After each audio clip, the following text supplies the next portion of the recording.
Hi, this is 4.5 video notes, and this is for 2.9 because I had to change things around, but what we want to do is dimension of a vector space.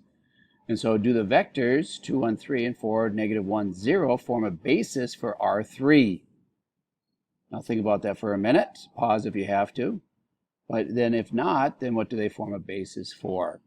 So with this one, 2, negative 1, 3, and 4, negative 1, 0, that's two vectors. We're in R3.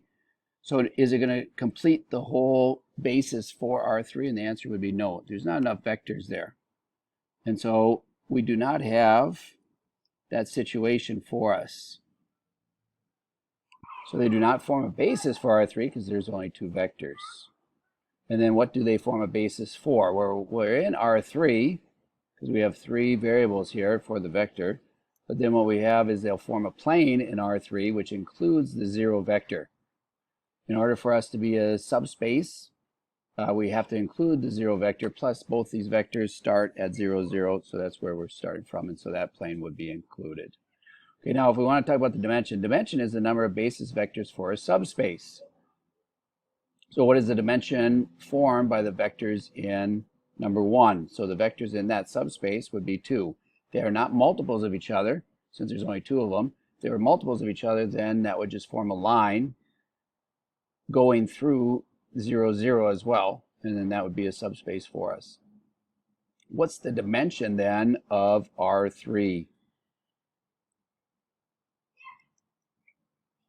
For R3, then we're going to end up with 3. And R17 is just going to be 17. So the dimensions of each one of those is the size of the space itself. And then what is the dimension of the null in A in column A of what we have below? And so here's what we have. We have 3 variables. So this could be R3. And then we have multiple vectors in there. So we're going to have extra vectors, so to speak, for basis, at least for what we're dealing with. So when we augment this matrix, I've already done this for you. You probably want to get this down. And I shouldn't say augment. This is an augmented matrix that we reduced. If you notice, I have a pivot here and I have a pivot here. So I have 2 pivots. 2 pivots lead us for the column space. And so this original column and this column here would form a basis for our column space. The free variables, which turn out to be this one, x2, x4, and x5, those all would be things that help set us up for the null space. And the null space in this example then would be, the number would be 3. Okay, so how do we do all this? Well, first of all, our number of pivots, we said there's 2. That's going to be also the vectors that we have in the column of A, which is going to be 2. The number of free variables would be 3. And then that corresponds with the number of vectors in the basis for column A. And then so the dimension of column A is the same thing as the number of pivots. So that's just going to be a 2. The dimensions of null A is going to be 3. So now if I take those together, the dimension of column A plus the dimension of null A, that's going to be 2 plus 3, which would give me my 5. Okay? And I did misspeak before, but this would be, I think I said that there's 3 variables. There's going to be 5 variables going across here. x1, x2, x3, x4, x5. And then we're setting up equal to whatever we have. Okay, so this would just be the coefficient matrix that we do have. So what does this mean for us? The dimension of the null of A is equal to the number of free variables, and the dimension of column B is the number of pivot columns. You add those two together, and you're going to get this situation. N is equal to the dimension of null A plus the dimension of column A. Okay? And we also call the dimension of column A the rank of A, which is the dimension of the column space, which is what I mentioned. Okay? So if we're in an n by n world, then here's what comes from our invertible matrix theorem. So we can add these things in. So then the columns of A form a basis of Rn because it's filling up everything else. So there are going to be no free variables because it's invertible. And then the column of A is equal to R to the N. And then the column of A, dimension of the column A is equal to N. And the rank of A is equal to N. And so this is when we have an invertible N by N matrix. And then the null of A is equal to just our 0 vector. And then the dimension of the null of A is equal to 0. Okay? And this, remember, is the trivial case that we do have here for Q. Now what if we want to find the actual null A, or the basis for the null of A? We want to take the reduced form and use the vectors associated with the free variables. And so if I write this out in our vector form, let's see if I can paste this correctly. I got kind of a duplication here a little bit, but we do have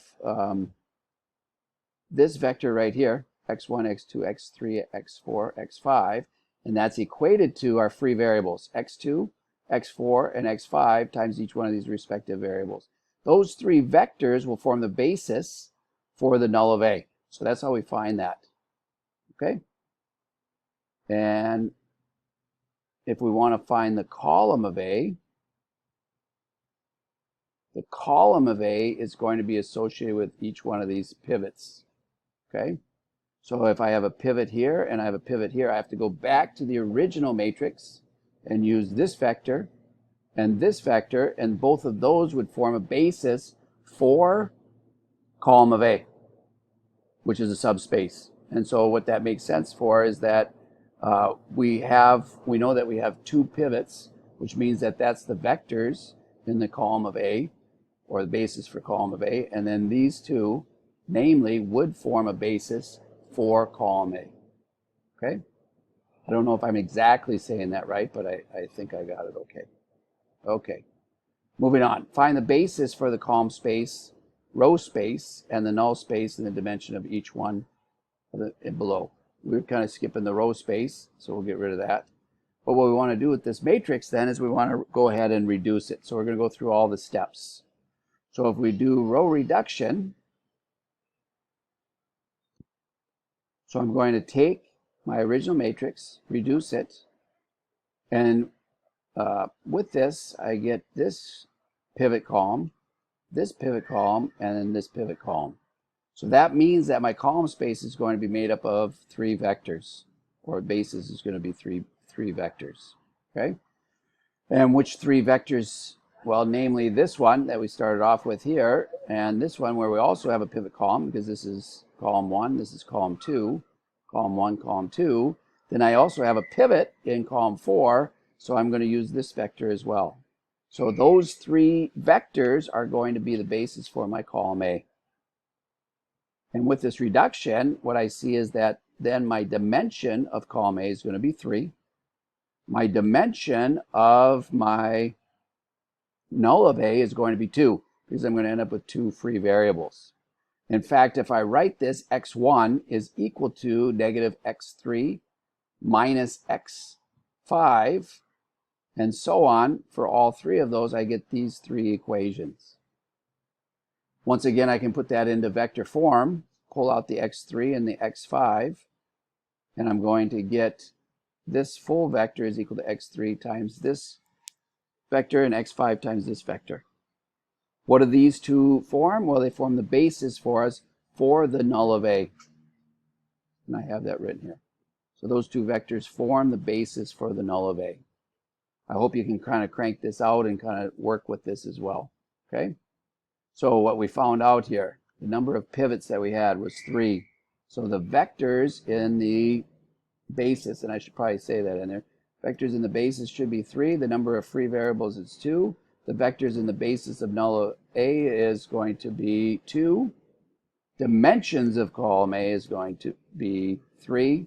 Dimension of null A is 2. And if I add those two together, 3 plus 2, I'm going to get 5. Okay? So that is what n is. And sure enough, that's how many variables I have. So this subscript is my n. Okay, I hope this all made sense. This is how you go through and find all these things. And you have the gifts listed and what else we have. And I hope you enjoyed this. And I hope this works out for you. Take care. Have a great day, evening.